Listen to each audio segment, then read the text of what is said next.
We acknowledge the traditional owners of all Indigenous lands we live and work on across the country. We pay our respects to elders past and present, and acknowledge that sovereignty was never ceded, and it always was, always will be, Aboriginal land.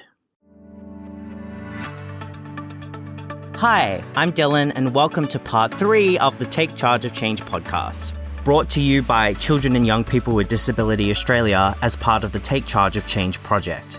The Take Charge of Change project is funded by the Australian Government, Department for Health, Disability and Ageing.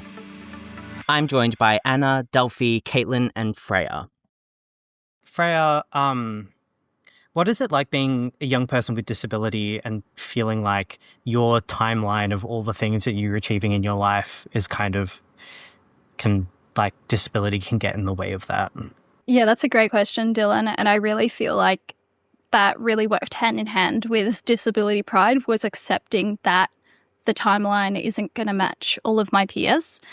Accepting that, and that being a big part of disability pride. It's acknowledging that and realising that it's okay to not fit the normal timeline.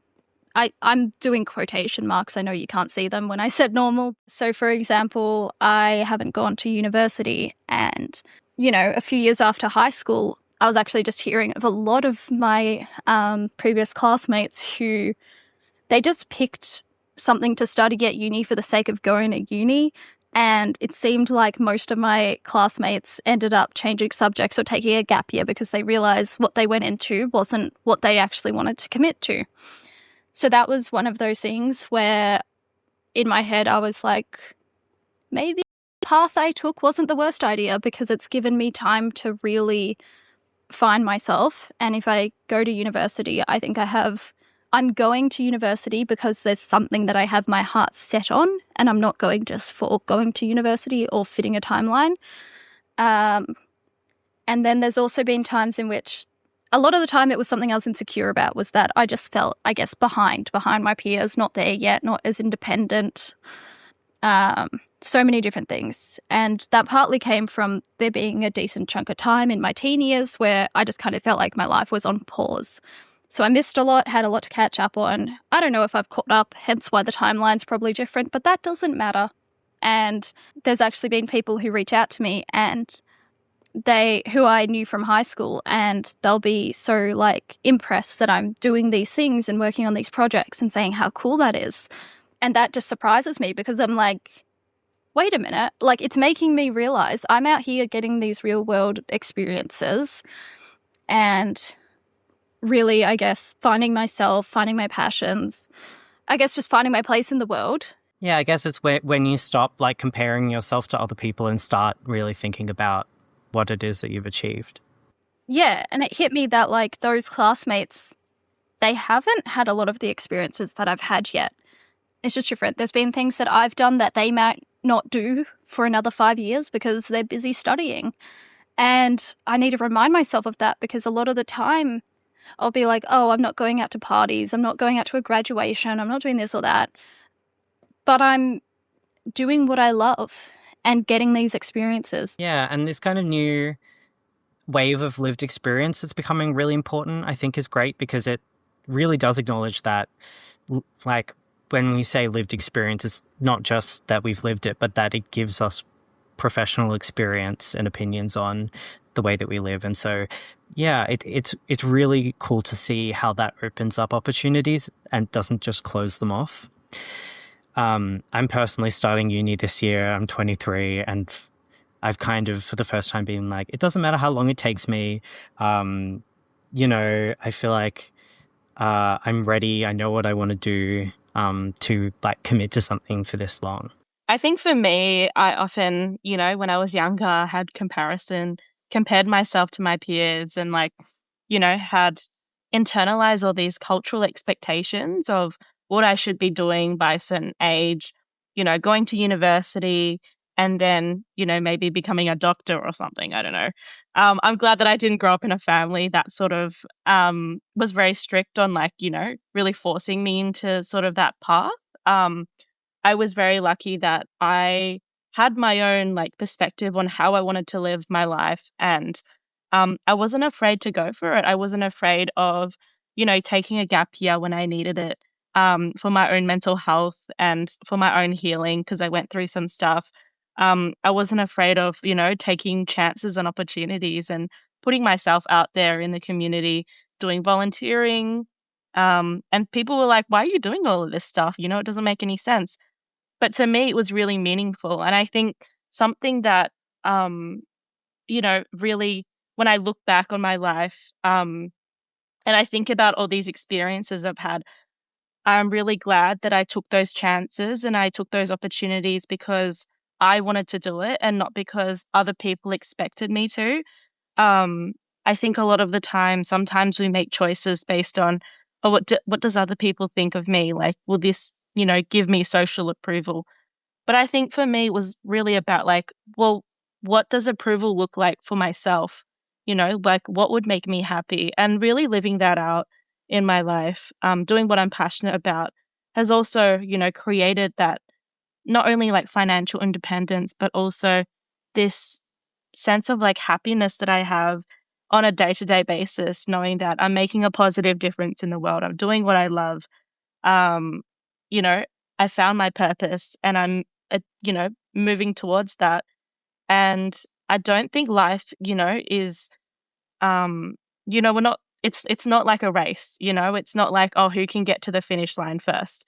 I think we all have our own journey, especially with a disability, having a disability as well. You start at different, um, if you look like at a like a timeline, it's like almost like you've had to overcome so many barriers in order to get to where you are today, and that's something that you should be proud of, and that's something that you should celebrate every day.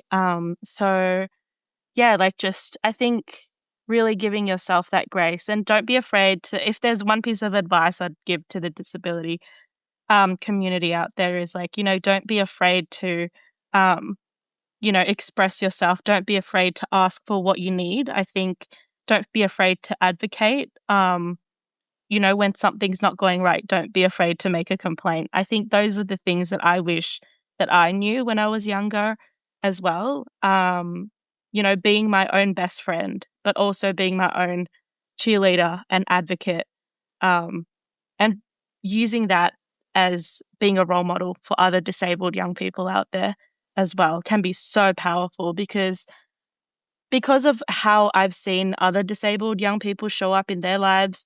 It's inspired me to sort of go in my own path and my own journey. And it may be a little bit unconventional the way that I live, but you know what? I'm happy. And at the end of the day, that's all that matters is that we live happy, healthy, and fulfilling lives. Yeah, a question for all of you. What would you say to young people with disability listening to this podcast who are coming into adulthood and independence? Like what would you have liked to have known at that point in your life? I think what I would add is that life doesn't happen in isolated parts, and sometimes lots of things will overlap and it will feel really complex and overwhelming.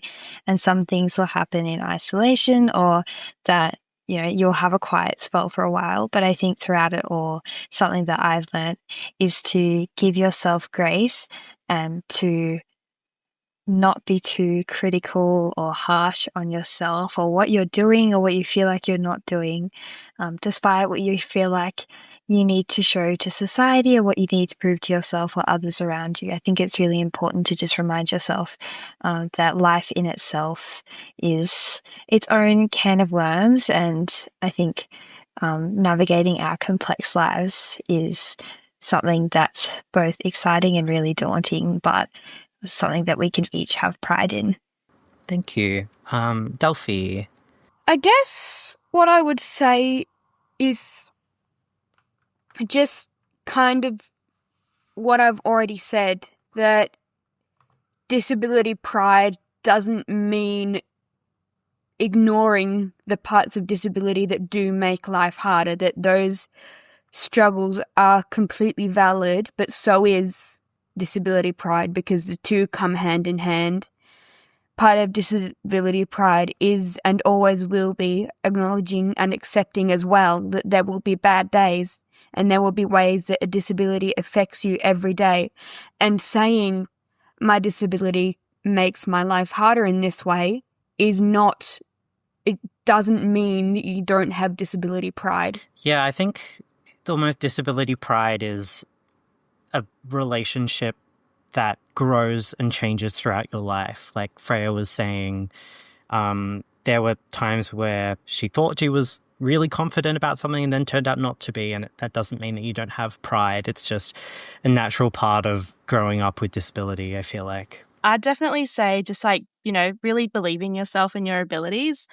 Don't let other people's insecurities and judgments bring you down, and really just surround yourself with people who uplift and believe you.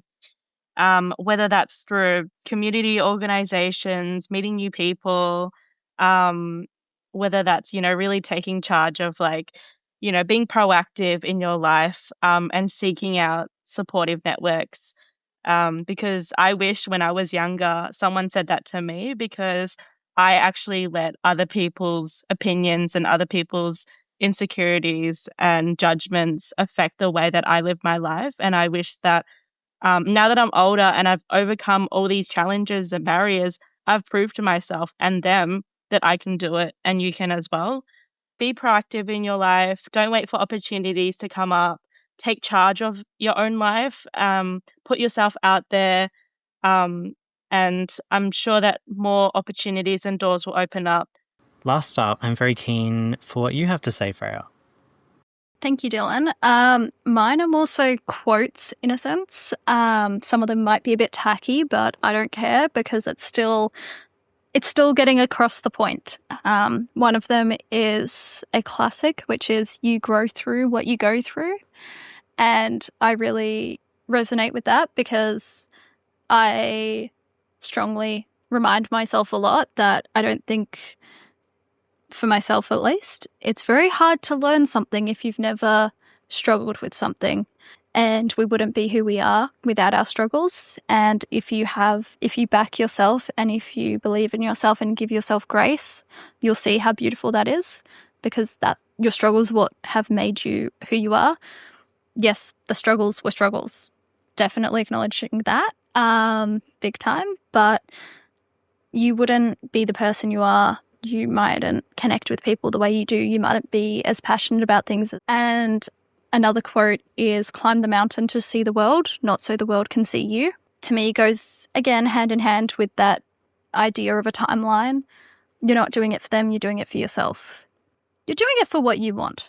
It doesn't have to be for yourself, because maybe what you desire is to do it for the next bunch of people.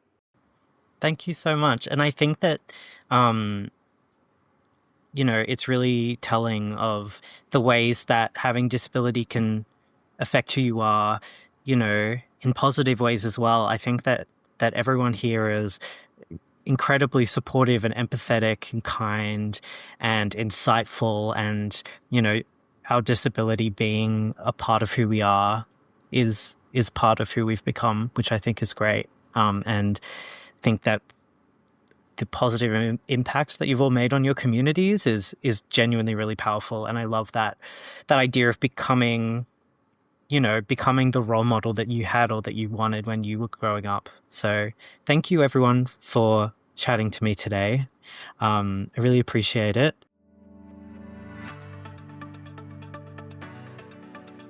Thank you so much for listening to our Take Charge of Change podcast.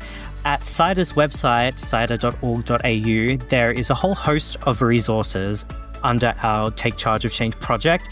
There are more podcasts you can listen to. There are blogs of experiences of young people with disability. There's life planners. There's all sorts of things that you can do to tackle the big changes in your life. cidr.org.au.